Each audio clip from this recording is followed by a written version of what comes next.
I'm just like wondering because it just feels like these people, ICE, isn't they're not the most popular people around, obviously. And so I'm just wondering, like, what do they do? I'm not really familiar with their goals, their mission statement, and what they respond to, basically. Yeah. So they're immigration and customs enforcement. So they enforce border laws. They enforce laws related to improper entry to the country, and they carry out deportation for people who have improperly entered the country. Okay, how do they find that? Like, how do they go about? Because what I hear is like, this is my the way I picture ICE, like just from the things I hear about them. It's just like these men in black come over and then people disappear. And it's like, No, not at all, right? No, they're not men in black. So they target the worst first. So that's what they're doing right now. Is they're looking specifically for people who have criminal records in the United States. They've committed crimes in the U.S. They target those people, and they take them in, whether it's at their job or at their house. They find them, they arrest them, and they take them to a detainment facility, and then they're deported. Sometimes they find collaterals along with them, so people who are also illegal that might be hired by the same employer. So like if you have one employer that you know is hiring illegals, and they're hiring a criminal alien, there's a good chance they're probably employing other aliens too, so you just do ID check at the workplace, and then maybe you catch a couple other people. But primarily right now they're targeting criminal aliens. I'm in support of deporting anybody who's in violation of 8 U.S. Code 1325. That's improper entry by alien. But I support getting rid of the worst first, people who have criminal records in the U.S. What is an alien? An alien is somebody who's improperly entered the country. So in order to get into the U.S., you need permission from an immigration official. And so an alien or an illegal immigrant is somebody who has improperly entered the country. Okay. So just so I'm like clear on who we're talking about. Let's say you have, is alien synonymous with citizen? No. No. No, citizen Give me is... an example of like a non-citizen, non-alien. Well, non-citizen doesn't necessarily mean an illegal immigrant, so there's a difference. So I'm a citizen. I was born to parents who are citizens of the United States. There are also non-citizens that are legally in this country. So somebody who might be on this campus on a student visa, right? Yeah. So that's a non-citizen, but they're authorized to be here. So they're not an illegal immigrant. So an illegal immigrant is going to be somebody who improperly entered the country. They didn't have permission from immigration officials. They jumped over the fence, or they came in through a gap. They crossed the river, et cetera, et cetera. So somebody who did not have permission to enter the country and didn't go through the proper channels to get here. Okay, cool. So I'm also wondering, like, does ICE need a warrant to come and just like find these individuals when they're at their houses or when they're working or something? Of course, all like law enforcement officials need warrants to carry out like a raid on a house, whether they're a citizen drug dealer or a non-citizen with a criminal record or a non-citizen without a criminal record. I guess all non-citizens or all illegal immigrants technically have a criminal record because they're in violation of 8 U.S. Code 1325, but I particularly mean people who've committed crimes on top of that. Okay. And that makes me wonder then, like, does ICE work? Like, is there data to show or to back up that this deportation has led to like an increase in safety or something, that somehow this country has improved?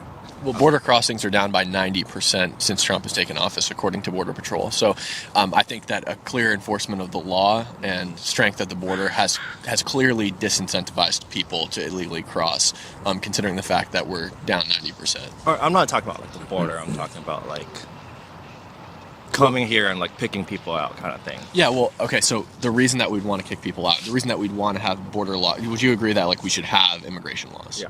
Okay, perfect. So we'd want immigration laws because illegal immigrants disproportionately commit crimes in counties where they're prevalent. So Kinney County, Texas, for example, is a county with a lot of illegal immigrants. There are more crimes committed by illegal immigrants in Kinney County, Texas, than there are people living in the county. Mm-hmm. El Paso, it's about 50%, according to the Texas Department of Public Safety data. On top of that, if you look at studies from the Center of Immigration Studies, specifically their testimony before the House Budget Committee, illegal immigrants are a net fiscal drain, so they take more than they put into the system. They pay about $30 billion in taxes, and they drain about $100 billion in taxes per year. Their lifetime drain on the economy per person is $68,000. So they're a net negative for the U.S. economy. On top of that, it makes it impossible for American low-skilled laborers to compete with them because, so let's say you're a farmer. And I'm an American citizen, and this guy over here is an illegal immigrant, and he's got 10 more people behind him. You're an illegal immigrant. he's got 10 more illegals behind him, right? Yeah. The only reason that the farmer would hire the illegal immigrant is because you can pay him less, right? Yeah. Okay.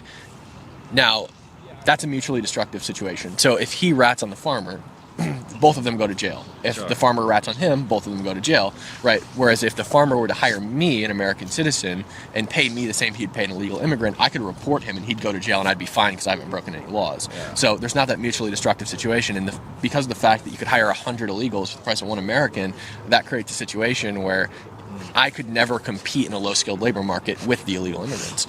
So those are some net negatives for illegal immigration. Yeah. So if you want to fix that problem, obviously you'd want to stop border crossings. So down 90% since Trump took office, which I think is indicative that his border policies are working.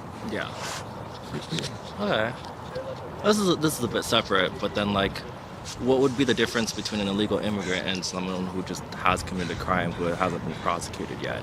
Is there a certain reason to prioritize targeting of the illegal immigrants first? No, we're not prioritizing the targeting of the illegal immigrants first because ICE is its own separate body. So ICE is specifically focused on immigration-related crimes, whereas we already have Seattle PD, we already have the FBI, the Federal Bureau of Investigation, we have federal, local, and state agencies. We have Washington State Police that focus on normal crimes committed by citizens. Sometimes they intercept illegal immigrants, but it's not their priority to. Oh, this is just a priority to. Yeah, ICE is specifically for immigration-related crimes. So it's not prioritization over crimes committed by American citizens. We've already pretty much got that on lock. Yeah. No, that makes sense.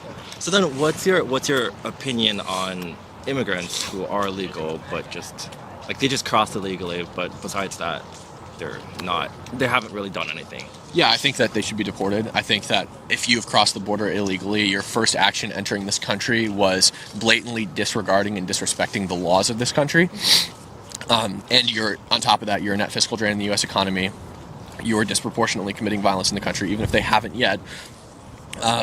You create an impossible competition in the labor market with American citizens. Overall, they're a net negative completely to general life in America. And on top of that, they're cutting everyone else who's waiting in line to be a legal citizen. So you've got 1,000 Mexican grandpas trying to become American citizens, and we have to cut them off because millions of illegal immigrants enter the country every single year. Why? And screw those people over. Why do we need to cut them off? What is the illegal immigrant? Well, because we can't just let 1 trillion people into the country every year, right? So basically, if you have a maximum capacity of people that you can let into the country every single year, right? Oh, so the illegal immigrants take some of that capacity. Exactly. Yeah. Makes sense. So you're obviously it's screwing over those people, and even if it didn't take away the capacity, it's pretty shitty that if you've been waiting for a decade to be an American citizen, all of a sudden this guy just hopped the border and now he's cool and he can do whatever he wants. It's not fair at all. Yeah. Not at all. So that makes me wonder then, what's the process to legally enter? Is it this really long, excruciating, grueling process that you don't even know if you have chances to enter or not, or is it a pretty straightforward thing? Well, it depends on how you enter the country. So, visas and green cards are going to be a little quicker than becoming an American citizen, of course. It also depends on what kind of visa you're on. So, work visas and marriage visas are different than different types of visas, whatever. Okay. But as far as becoming an American citizen, it does take a long time. I think it should take a long time. I don't think it should be easy to become an American citizen. I think we should be selective with who we make American citizens. Yeah. And it's not like we're having an underabundance of American citizens naturalized. We naturalize about a million American citizens every year. Right. We also let about 1 million in on visas and green cards. So I think that around 2 million is a very fair number of people to let into the country yearly on a legal basis. That makes sense. Yeah. And so if I'm let's say I'm from South America and I'm trying to flee something, flee the government, flee whatever is going on, unrest, and I want to do that legally. but it's not through like a green card or anything. How would I go about that? Yeah, you can seek asylum or refugee status at a legal port of entry in the United States. Usually with refugees, we're going to select them within their countries, and then we're going to bring them here. But as far as like asylum seeking goes, you would go to the U.S. southern border or the U.S. northern border, depending on where you're at, if you're in Canada or Mexico, whichever one it was easier for you to get to from your home country. And you would speak to immigration officials at the border, and you would seek asylum that way. You can get a visa that'll let you into the country, and then you can wait for asylum court dates, or you can remain in Mexico. It just depends on like what your situation is. It depends on who you are, what you're fleeing, and the legitimacy that the U.S. government feels you have in claiming asylum. But what we're seeing right now is a lot of people who illegally enter the country. Yeah. You hear they're all asylum seekers or whatever. You have a lot of people who illegally enter the country, and I've filmed a couple documentaries at the border, and what law enforcement at the border told me is like, I'll open a trunk and there's 3 illegal immigrants in the trunk, and they're like, we're seeking asylum. It's like, no, you've illegally entered the country and violated the laws. You seek asylum at the border, not by crossing it illegally. So that's what that would look like, basically. Okay, that's fair. Yeah. Cool. That answers my questions. I just wanted to learn a little bit more about like what ICE is and why this is an important topic. Yeah. Thanks, man. Well, I appreciate it. I'm Ken. Michael. Nice to meet you, Michael. Nice to meet you too. Yeah, have a good one.